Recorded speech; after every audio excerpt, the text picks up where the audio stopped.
বিসমিল্লাহির রহমানির রহিম।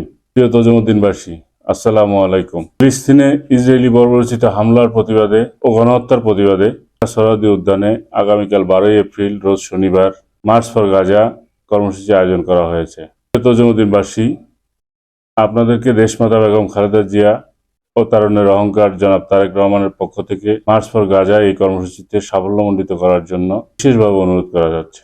প্রিয় ভাইয়েরা, বাংলাদেশ থেকে যেভাবে স্বৈরাচারী ফ্যাসিবাদী হাসিনার পতন ঘটানো হয়েছে, তেমনিভাবে ফিলিস্তিনের পাশেও আমাদেরকে দাঁড়াতে হবে। আপনারা সম্ভব হলে উক্ত কর্মসূচিতে সশরীরে উপস্থিত হবেন।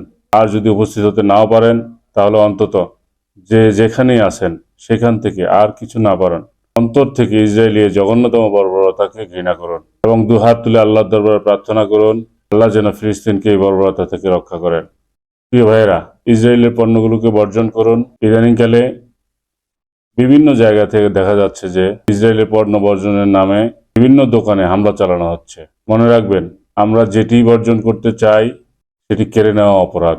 সুতরাং সবাইকে এই ধরনের অপরাধ থেকে বিরত থাকতে হবে। সবশেষে ইসরায়েলি এই জঘন্য বর্বরতাকে রুখতে সবাইকে এগিয়ে আসার আহ্বান জানাচ্ছি। ধন্যবাদ সবাইকে।